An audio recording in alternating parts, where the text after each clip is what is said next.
नमस्कार, आप देख रहे हैं न्यूज नेशन का डिजिटल प्लेटफॉर्म और मैं हूं आपके साथ सचिन दुबे। दुनिया में कई जगहों पर इस वक्त युद्ध की तमाम खबरें सामने आ रही हैं। चर्चाएं इस बात की हो रही कि क्या आने वाले वक्त में वर्ल्ड वॉर 3 जो है वो शुरू हो सकता है। सुबह सुबह खबर सामने आती है कि इजराइल ने ईरान पर हमला कर दिया। अब इसके पीछे की क्या पूरी कहानी है, इस पर बात करने के लिए हमारे साथ हमारे सहयोगी मधुरेंद्र जी जुड़े हुए हैं। मधुरेंद्र जी, अभी जो कुछ भी हुआ सुबह सुबह, इसके पीछे की पूरी कहानी और सच्चाई क्या है? क्योंकि अब तक तो अटकलें ये लगाई जा रही थी कि ईरान खुलकर इन्वॉल्व नहीं होगा इस युद्ध में, लेकिन जब इजराइल ने ईरान पर हमला किया है तो सबकी नजरें अब इस बात पर टिकी हुई है कि ईरान का अगला जो रिएक्शन है वो कैसा होगा। देखिए, ऑपरेशन राइजिंग लायन जिसकी शुरुआत हो चुकी है और जाहिर तौर पे अभी अभी हमने देखा कि नेतन्याहू ने एक प्रेस कॉन्फ्रेंस को संबोधित करते हुए ये कहा है कि ये ऑपरेशन जारी रहेगा और शुरुआती दौर में जिस तरह के अचीवमेंट्स जो हैं वो हासिल हुए हैं उसे दरअसल इस ऑपरेशन की सफलता के तौर पर नेतन्याहू प्रोजेक्ट करने की कोशिश कर रहे हैं। ईरान पर हमले की तैयारी हो चुकी थी और जाहिर तौर पर उसको लेकर पूरा का पूरा एक तरह से वॉर का चेस बोर्ड जो है वो सेट दिखाई दे रहा था। परसों ही हमने देखा कि किस तरह से अमेरिका ने इराक में अपने डिप्लोमेटिक मिशन को बिल्कुल जीरो की तरफ कर दिया और साथ ही आप देखिए मिडिल ईस्ट के तमाम इलाकों में जो कि आप ईरान के आसपास के मैप्स में देख रहे हैं, चाहे इराक की बात करें या फिर उसके अलावा कतर की बात करें, इवन बगदाद में एक बड़ा सेटअप जो है वो कहीं ना कहीं हम देखें अमेरिकी फोर्सेस का है। उन तमाम जगहों पर जो है हमने देखा कि एक तरह से एडवाइजरी जारी की गई कि यहाँ से जो भी लोग दरअसल अमेरिकी हो निकल जाएं। डिप्लोमेटिक मिशन को शॉर्ट किया गया जैसे कि मैंने बताया गया और उसके बाद लगभग ये साफ था कि ये हमला होगा और इस हमले की जो पूरी तैयारी है वो इजराइल लगातार कर रहा था और इस तैयारी के मद्देनजर हम देख रहे थे कि जो कॉम्बिनेशन है खासतौर पर इजराइल और अमेरिका का, वो दरअसल ईरान को न्यूक्लियर पावर बनने से रोकने के लिए पूरी तरह से हम देखें तो इस वक्त एक हम कहें कि डेडली फोर्स बन के तैयार हो चुका है। हालांकि अमेरिका की तरफ से बयान आया है, अभी हमने देखा कि रूबियो ने ये बयान दिया कि उनकी तरफ से ये हमला नहीं हुआ है, हमला इजराइल की तरफ से किया गया है। लेकिन ये भी देखा जा रहा है कि अमेरिका ये भी कह रहा है कि अगर इजराइल पर ईरान पलटवार करता है, जिसकी संभावना इस वक्त प्रबल दिखाई दे रही है, तो अमेरिका भी इस जंग में कूदेगा। और अमेरिकी तैयारी आप पूरी तरह से मिडिल ईस्ट में देख सकते हैं कि किस तरह से इराक का जो समूचा अमेरिकी एस्टेब्लिशमेंट है वहां पर फाइटर जेट्स स्क्रैम्बल कर गए हैं। उसके अलावा आप देखिए तो ईरान को पूरी तरह से घेर के समंदर के रास्ते भी अमेरिकी सेनाएं जो हैं वो अपनी एयरक्राफ्ट कैरियर के जरिए तैयार है। तकरीबन 2 एयरक्राफ्ट कैरियर जो है वो हम इस रीजन में देख रहे हैं। ईरान ने भी पिछले कई महीनों से तैयारी की है जिसमें वो दरअसल इजराइल के खिलाफ हमले बोल सके। इसके लिए उसके खासतौर पर हम देखें तो मिसाइल तैयार हैं, क्योंकि ईरान का सबसे बड़ा अगर पावर है तो मिसाइल पावर बताया जाता है। इस बीच एक रिकैप करते हुए हम लोगों को बता सकते हैं कि जो अभी तक के हमले में नुकसान और उसकी पुष्टि हुई है उसका पूरा ब्यौरा इस वक्त न्यूज नेशन के पास है,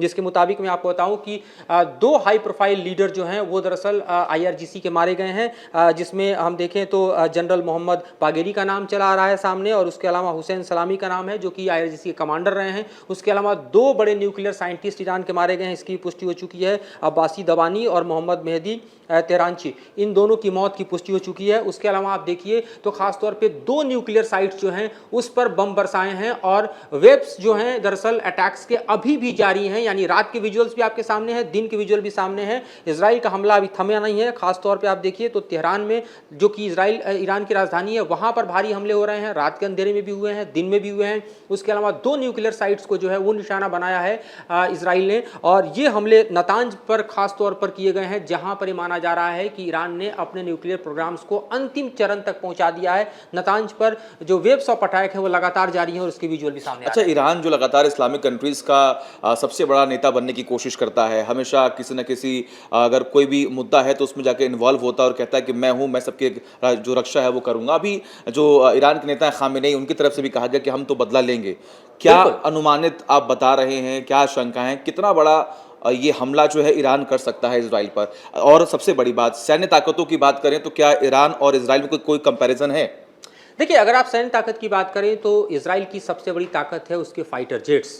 यहां तक कि इजराइल के आप देखिए तो मिसाइल्स भी हैं, वो भी पावरफुल हैं, लेकिन इजराइल को सबसे बड़ा सपोर्ट मिडिल ईस्ट में अमेरिका का मिलता है, जिसके बड़े एस्टेब्लिशमेंट वहां पर दिखाई देते हैं। बॉर्डर के एरिया में देखें आप इराक में, बगदाद में, तो वहां पर अमेरिकी सेना भारी पैमाने पर मौजूद है और वो दरअसल एक बड़ा एज देते हैं। और जाहिर तौर पर इजराइल भी अपने फाइटर जेट्स को स्क्रैम्बल करके आता है तो इराक के बॉर्डर पर आता है और वहां से दरअसल अपनी मिसाइल जो है वो ईरान के भीतर दागता है, जैसा कि दिखाई दे रहा है, बॉम्बिंग भी दरअसल दिखाई दे रही है। तो ये दरअसल अगर हम इजराइल के पावर को देखें इस इलाके में, क्योंकि तकरीबन 1200 किलोमीटर का एरियल डिस्टेंस दिखाई देता है अगर आप इजराइल और ईरान के मैप को देखें तो। दूसरी तरफ आप देखें तो सबसे बड़ी ताकत क्या है ईरान की, ये भी जानना जरूरी है। तो ईरान की सबसे बड़ी ताकत है उसका मिसाइल पावर। फतेह हम जानते हैं, फतेह 1, फतेह 2 ये ऐसे मिसाइल हैं जो कि इससे पहले भी प्रयोग ईरान इजराइल के खिलाफ कर चुका है और कई मायनों में ये अपनी ताकत का प्रदर्शन कर चुका है। हमने देखा था कि जब रजा जहीदी मारे गए थे, खास तौर पे आप देखिए कि जो कि टॉप कमांडर माने जाते थे IRGC के इजराइल के रीजन में,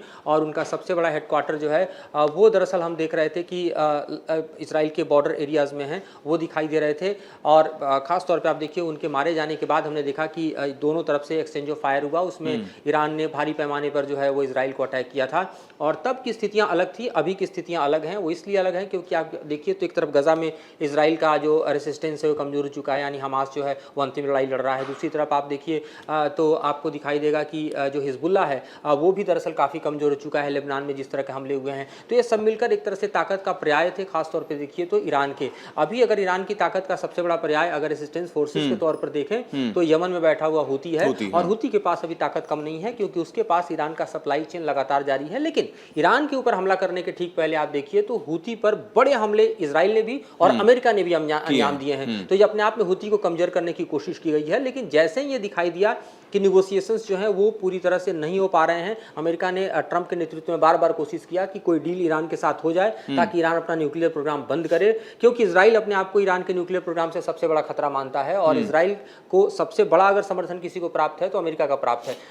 अच्छा, सबसे बड़ी बात है कि मिडिल ईस्ट में लगभग 16 से 18 कंट्रीज हैं मेरे ख्याल से, और हम देख रहे हैं कि इस वक्त मिडिल ईस्ट में ही कई मोर्चों पर ये युद्ध के जो आसार हैं वो और बढ़ते चले जा रहे हैं। अभी आपने जिक्र है कि देखिए क्या खतरा अमेरिका को है, अमेरिका को ही क्या इस युद्ध के पीछे की सबसे बड़ी वजह माना जाए? क्योंकि अभी चर्चाएं इस बात की भी थी कि बिना ट्रंप के आदेश के इजराइल ने ईरान पर हमला नहीं करेगा, लेकिन अभी तो स्टेटमेंट दिया गया कि अमेरिका का इसमें कोई इन्वॉल्वमेंट है ही नहीं। ये सिर्फ एक फ्रंट फुट पर एक खेलने वाली बात है कि कोई असल में कोई वजह है कि अमेरिका ने ही कहा हो इजराइल तुम हमला करो, हम तुम्हारे पीछे खड़े हैं? देखिए बिल्कुल, सेक्रेटरी ऑफ स्टेट रूबियो भले इस बात का हवाला दे कि अमेरिका का इसमें रोल नहीं है, लेकिन दुनिया जानती है कि बिना अमेरिका के इजराइल खुद के दम पर इस तरह के हमले नहीं कर सकता। यहाँ तक कि आप देखिए हमास और हिजबुल्ला के साथ जो लड़ाई पिछले 1.5 साल से जारी है, इस हमले में भी और इस लड़ाई में भी इजराइल को जो बैकएंड सपोर्ट है और पूरी तरह से हथियारों का समर्थन है, चाहे एयर डिफेंस के तौर पर आप देखिए या फिर आप गोले बारूद के तौर पर देखिए या फिर टनल बस्टर बम के तौर पर देखिए, ये सारा सप्लाई चेन जो है वो अमेरिका का है जो इजराइल को मिलता है। तो जाहिर तौर पर आप देखिए तो ये कॉम्बिनेशन साफ तौर पर आपको दिखाई देता है। और इसीलिए ईरान के विदेश मंत्री का बयान आप देखिए या टॉप लीडर ईरान के जो अयतुल्ला खमनेई है उनका बयान देखिए तो साफ पे कह रहे हैं कि अमेरिका को हम नहीं बख्शेंगे, इस हमले के पीछे कोई और नहीं बल्कि अमेरिका का हाथ है। अच्छा सर, सबसे बड़ी बात की एक चर्चा ये भी होती है कि अमेरिका कहीं भी डायरेक्ट इन्वॉल्व नहीं होता है, अपने स्टेटमेंट्स के जरिए, पैसों के जरिए, हथियार के जरिए वो इन्वॉल्व तो होता है।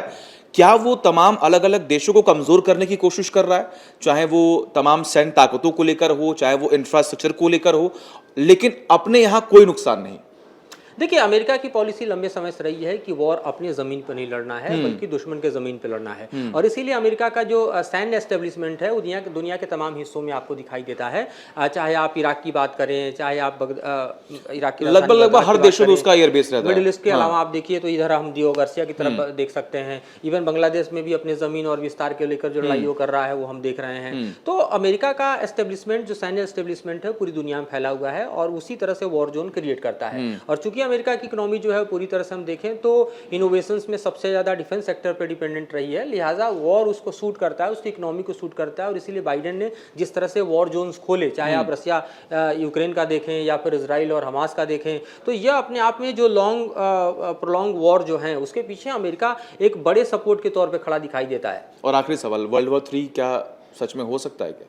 ये ईरान पर डिपेंड करता है कि ईरान कैसे रिटेलिएट करता है। ये डिपेंड करता है कि क्या ईरान वाकई न्यूक्लियर हथियार बना चुका है और क्या इन तरह के हथियारों का प्रयोग करता है, या फिर हम देखेंगे कि अगर ईरान के हमले के जद में अगर इजराइल आता है, क्योंकि इजराइल बहुत छोटी कंट्री है, अगर हम भारत के संदर्भ में बात करें तो हरियाणा जैसा क्षेत्रफल उसका है, तो अगर ईरान के हमले को इजराइल नहीं झेल पाता, क्योंकि पिछले हमले में देखा था कि तकरीबन 100 से ज़्यादा मिसाइलों का प्रयोग किया था और ड्रोन का ईरान ने, लेकिन उसको झेलने में कामयाब हमें दिखाई दिया इजराइल। इस बार ये देखना होगा कि ईरान के हमले, खासतौर पर ईरान की ज़मीन से, और उसके अलावा आप देखिए यमन की ज़मीन से, क्योंकि दो महत्वपूर्ण हम देखें तो सैन्य एस्टेब्लिशमेंट है जहाँ से हमले हो सकते हैं, उसको इजराइल कितना झेल पाता है, क्योंकि उसके पास आज की तारीख में देखें तो आयरन डोम भी है, अगर हम एयर डिफेंस सिस्टम की बात करें, डेविड स्लैंग भी है, एरो है, तो तकरीबन 3 से 4 तरह के जो है उसके पास एयर डिफेंस सिस्टम है जिसके ज़रिए वो ड्रोन हमले को झेल सकता है, मिसाइल हमले को झेल सकता है। बीच बीच में यमन भी हमला करता रहा है, उसको वो झेलने में कामयाब रहा है। तो अगर इजराइल की क्षति होती है तो जाहिर तौर पर वॉर एस्केलेट करेगा और ज़्यादा स्प्रेड करेगा